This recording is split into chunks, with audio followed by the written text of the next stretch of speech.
Welcome to Electrified. It's your host, Dylan Loomis. Quick shout out to my newest patron, Jim K. Thank you for choosing to support the channel. In my opinion, battery energy storage is still slept on by many Tesla investors and definitely the general public, so I want to make sure I'm trying to keep us all informed on this market. So here we have just one state in the United States, New York, looking for 3 gigawatts by 2025 of battery energy storage. Remember, gigawatts is power, or what's flowing through the hose, and then gigawatt hours would be the capacity, basically how big is the bucket. A very loose rule of thumb to go from gigawatts power to gigawatt hours capacity would be to multiply by 3. That number will vary region to region, but in the United States, the average duration for these battery storage projects is about 3 hours. Bear in mind, Tesla offers both 2 and 4 hour duration megapacks. So this 3 gigawatt target could be right around 9 or 10 gigawatt hours, or 1/4 of Tesla's entire capacity at its megapack factory in Lathrop. New York is having some challenges with deployment, but the 2 biggest states for battery storage, Texas and California so far.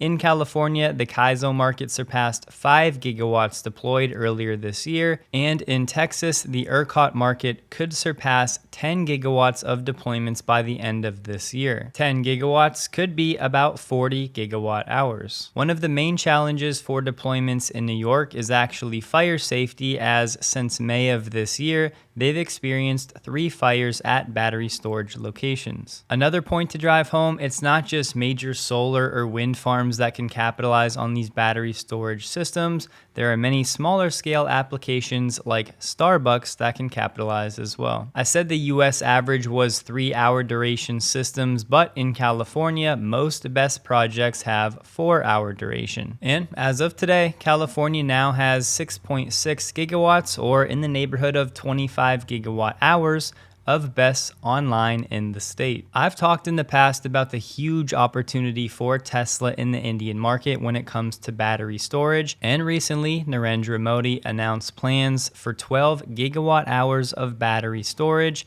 a project costing $2.5 billion, although it's not set to come online until 2029. And a market Tesla already has experience in, Australia, just today was announced the world's most volatile electricity market. NEM is not net energy metering, but national electricity market. The takeaway, Australia has an urgent need for energy storage to mitigate that volatility. Looking at some of the next closest when it comes to volatile electricity, Japan and the Philippines, but also select regions in the US, including California and Texas. Rystad, a research firm, has concluded that by 2050, Australia alone would need 640 gigawatt hours of energy storage, or the equivalent of about 16 Tesla Megapack factories to supply this one market. And believe it or not, those figures are actually more conservative than what the Australian state organizations have been throwing out there. No worries, I'll continue to harp on the Tesla energy story as I've done now for the last year, if not longer. One last thing for today. At the end of Q3, Tesla had $1.9 billion in unsatisfied performance obligations that they will actually recognize over time. So if you do the math and divide that by Tesla's new diluted shares outstanding, that gives you 55 cents in earnings per share that Tesla will recognize at some point in the future. They just have not done it yet. Tesla's second Megapack factory in China was supposed to break ground Q3 of this year. The last we heard, their goal was to begin production in the second quarter of 2024. One of the reasons I started a YouTube channel in the first place, I knew I wanted my career to be location agnostic. We love to travel, we love our adventures. Many of you know Vessi for their 100% waterproof shoes, and now they have a lot more styles, plus this new Overcast 100% waterproof jacket. Ashley and I chose to support Vessi for many reasons, but one that deserves more attention is their water initiative, supporting programs with partnerships to provide fresh water where it's needed most. And yes, of course, also because we think the products are awesome, comfortable, useful, stylish in our opinion. These are the new Sohos made of Dymatex material for breathability and waterproofing with removable insoles for custom inserts. These are the everyday classic, incredibly comfortable, great for walks with my wife and anything really. I've even worked out in these. It's been dry where I'm at as of late, but the jacket is the perfect weight to keep you warm on a cool morning or night, and you can flip up the hood if the rain moves in. They do have waterproof gloves and shoreline bags, and I do think a lot of you could find something that you enjoy if you do decide you want to support the channel. So if you want to keep your city adventures going, rain or shine, you can check out vessi.com/electrified, linked below, to get 15% off your order using my link. Enjoy. Drive Tesla reporting that Tesla is planning to open a 60,000 square foot, which as far as I know would be the largest in Canada, service center in the fall of 2024 in Hamilton, Ontario. Tesla Europe posted the Model Y just broke the record for the most sold car in a single year in Denmark, a record that was held since 2013. Clearly, there's still time left this year for Tesla to further improve on this new record. I found some unofficial user-tracked data showing that Tesla may have delivered 12.9 thousand Model Ys so far this year in Denmark, which would surpass the 12.9 thousand units of the VW Up that previously held the record. This is the sub $25,000 vehicle that was just dethroned. We already talked about this earlier this week, so Tesla charging on X is a little slow, but they did indeed make it official that the Sparks Nevada V4 site is indeed live. And according to Sawyer, most likely from a community submission, 2 more V4s just opened in Spain. Here we have Consumer Reports saying that Ford's Blue Cruise remains their top-rated ADAS system. Just in case anybody is new to the story, if you go to Consumer Reports Philanthropic Partners right on their website,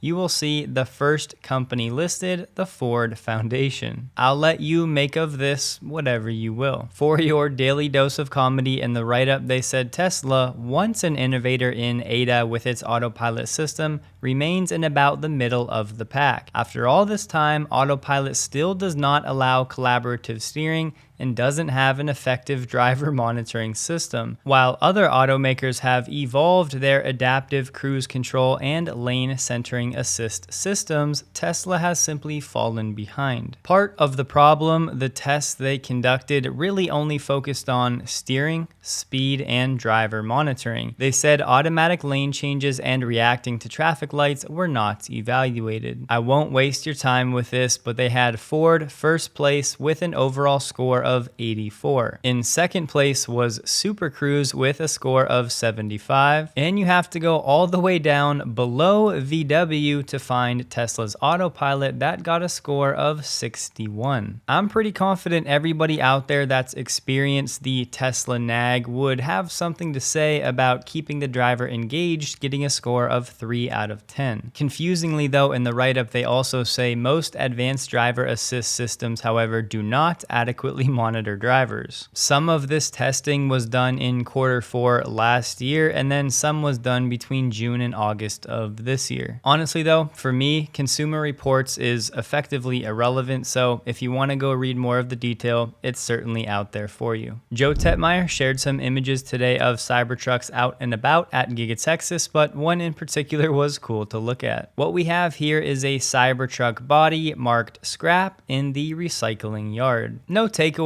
for me really, it's just something we don't see every day. On LinkedIn, we have a sales lead from LK Machinery, one of the bigger companies making GigaPress machines in the world, saying tomorrow they're taking the wraps off the LK 16,000-ton die casting machine, which I believe is the first in the world. Here you have the image. Now, in this moment, we don't know who this is going to, but there's a chance that tomorrow we actually find out. I think most of our minds are going to a similar place, going back to that Reuters article where some sources said Tesla would need new, bigger gigapresses with massive clamping power of 16,000 tons or more to do that single piece casting. So yes, this is certainly something to watch and potentially incredibly exciting, but no guarantees just yet. So nobody gets excited, Tesla's CyberBeer and Cyberstein limited edition set is already sold out, but Arthur on X shared a video of an unboxing that some of us won't get to do.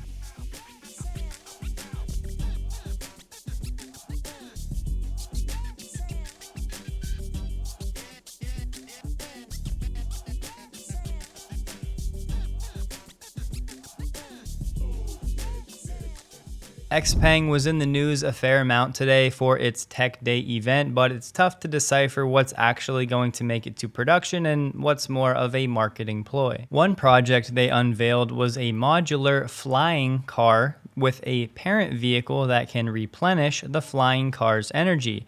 Not really a surprise that the parent vehicle looks very similar to a Cybertruck. They did say this has potential for emergency services and it's being developed with a focus on mountain rescue. They also announced a new robot, the PX5, and here's an image. So if you were wondering if Xpeng was still a mini Tesla, I'd confidently say that's a yes. And by that, I just mean they're still trying to copy Tesla's playbook, and they're definitely inspired, to put it politely, by Tesla's designs. The UAW started these negotiations with the big three wanting 40% raises, and now they've come out saying they're looking for at least 25%, which would be 2% of a gap between where some of the other automakers have made an offer. But we have to keep in mind these targets could shift. Bill Ford said, "We could live with a deal we have proposed, but just barely." This reporting has both sides the closest they've been so far by far, so maybe the end is in sight. Here we have Toyota saying that EVs are only for the few, specifically talking about the Australian market. Toyota Australia just said EVs are less suitable for Aussies than hybrids, on the same day that they announced their refreshed BZ4X. Their VP of sales said EVs currently don't make sense in countries like Australia, where the majority of electricity continues to come from coal-fired power stations. And reading the next line will tell you why they're saying what they're saying. Toyota has been the market leader for hybrid vehicles in Australia for more than 2 decades. And as the Model Y has been Australia's best-selling SUV year to date, naturally, Toyota will want to slow that trend down. So they said right now, hybrid vehicles are a better fit than BEVs for most consumers. They're more affordable and don't require charging infrastructure. They're cars for the masses, not for the few. He went on to say, "Rest assured, our Australian customers will be offered Toyota BEVs in multiple segments in the coming years." Then in a conflicting statement, they said it's all about when for EVs, and they said now is absolutely the right time, and it all starts with the BZ4X. Toyota's excuse is the same as it's always been. They said it'll take many years before we have enough battery material and renewable energy to support mass adoption of BEVs. The diversity of technologies is Toyota's strength. I'm not so sure that's the case. Toyota's scientists are saying that the raw materials required for one BEV could instead be used to make 6 plug-in hybrids or 90 HEVs. As I've said in a video in the past, this is really just Toyota not wanting to do the hard work of building out new supply chains for full battery electric vehicles and learning all of those new competencies. They'd rather spend time trying to publicly justify why they're going to keep doing what they've always done. Chris Zhang on X shared this video of an FSD-like function from the latest version of Xpeng.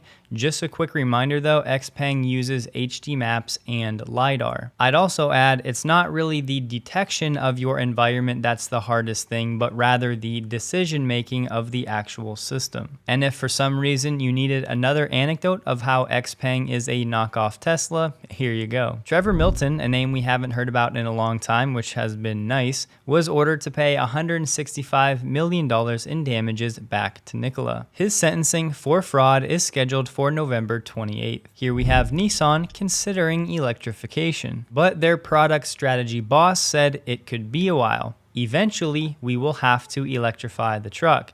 They're exploring a lightweight pickup truck that could come to market at the start of the next decade. According to a Nissan dealer, Nissan will aim for affordability. They don't want to be in the Rivian or Cybertruck space. Nobody knows the Cybertruck price. He said they want to be in the affordable $40,000 range. But this could be more than 8 years from now. Honda is now shelving plans to jointly develop affordable EVs with GM due to a changing business environment. The Honda CEO said, after studying this for a year, we decided this would be difficult as a business, so at the moment we're ending development of an affordable EV.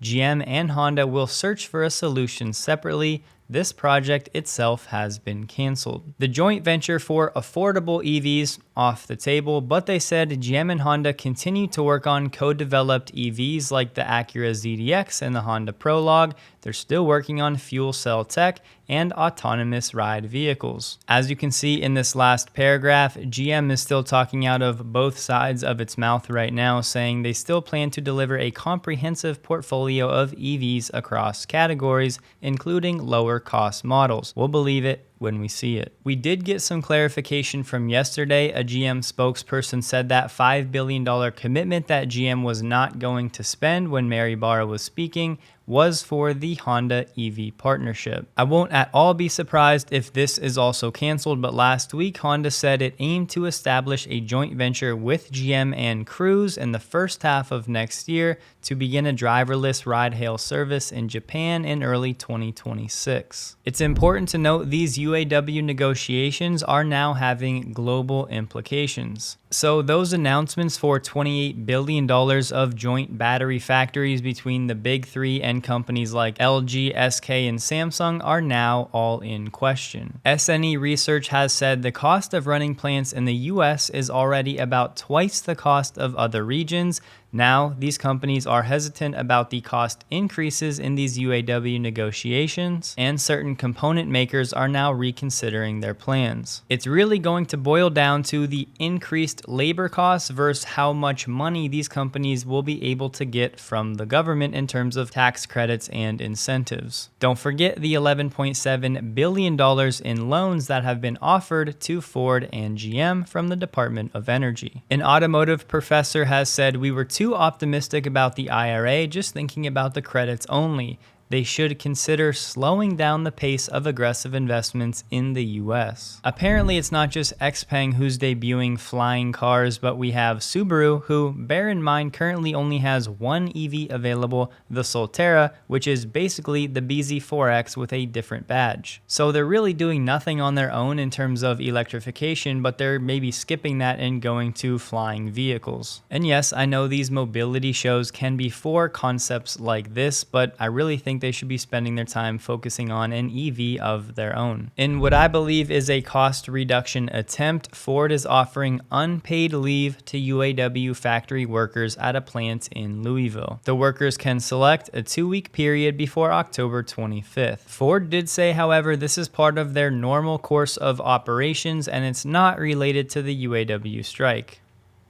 It looks like Vinfast will pursue a hybrid approach when it comes to selling its vehicles in the United States. They're going to do direct to consumer like Tesla, but so far that's only in California. Now they're looking to add 27 dealers into the mix in phase 1. Some of the dealers they're looking to onboard in phase 1 are listed here. This would be the first of 3 or 4 phases. It's possible there could be a few Vinfast dealerships operating this year, but in 2024 they said that number will be significant. Vinfast plans to sell 4 crossovers in the US and build 3 at a future factory in North Carolina starting in 2025. By the end of this year, Vinfast Vinfast expects to introduce a second US model, the VF9 3-row crossover, starting at $84.2 thousand. Ford is increasing the prices of some F-150 Lightning variants. You may recall when they launched this vehicle, they said it was going to start below $40,000, and then very quickly it started going up from there. The price hikes for the 2024 model year will be anywhere from $2,000 to $9,500. The way I see it, Ford may be coming to the realization that they're going to sell less of this vehicle than they originally thought. So if production is going to be somewhat limited, the only way to mitigate this unfortunate situation for Ford is to charge higher prices. Exhibit A, that price hikes don't always signify huge demand, and price cuts don't have to signify falling demand. No video for me tomorrow. On Thursday, I have some family coming in, so I'll be spending time with them. Don't forget, check out Vessi, linked below. I do not think you will be disappointed. Thank you if you do. You can find me on X, linked below. Please like the video if you did. And a huge thank you to all of my Patreon supporters.